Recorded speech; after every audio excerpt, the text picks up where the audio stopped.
But to the big story tonight, the showdown over the Postal Service slowdowns leading to the November election.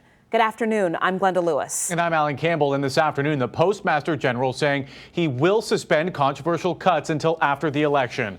Louis DeJoy says to avoid the appearance of any impact on the general election, the Postal Service will not remove any mail processing equipment or mailboxes, nor will it close any mail processing facilities, and it will not change Postal Service hours. Now, there are still questions as to whether the post office will restore equipment that's already been cut. Union leaders say sorting machines have been removed from facilities in Detroit, Pontiac, and Grand Rapids. That equipment can handle hundreds of thousands of pieces of mail per hour. And this just in, Michigan is joining over a dozen states in suing the post office. Attorney General Dana Nessel saying changes already enacted could impact the vote. 7 Action News reporter Jim Kurtzner joins us live with more on what officials are saying here. Jim. Glenda and Alan, some say the Postmaster General is walking back his plans that were in place to undermine, dismantle the post office, defund it, to affect the election, and ultimately to privatize it. They're now saying, let's see what happens next.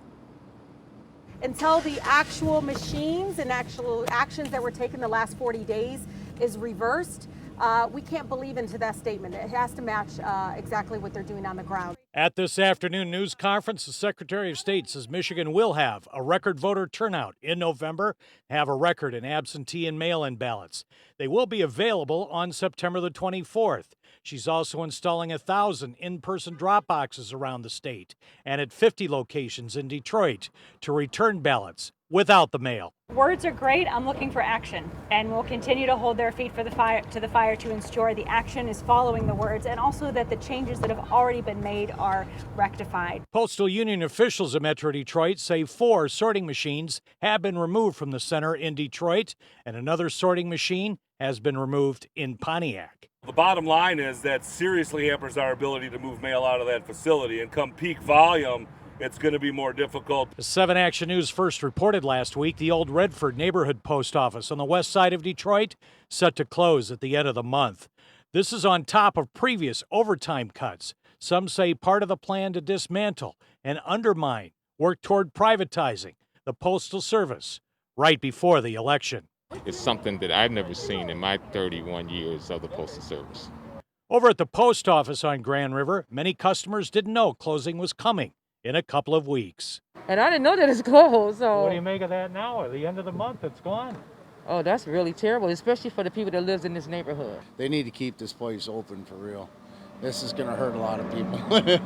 A lot of people. Another member of the Michigan congressional delegation says the Postmaster General needs to go. We are calling him in, and I officially today will be calling for his resignation. This is not a time to play.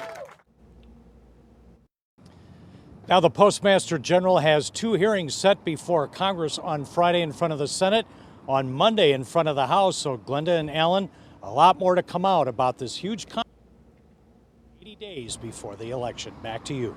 Yeah, such a mess. It's so important that they make sure they get that fixed before the November election. Jim, thanks for that live report.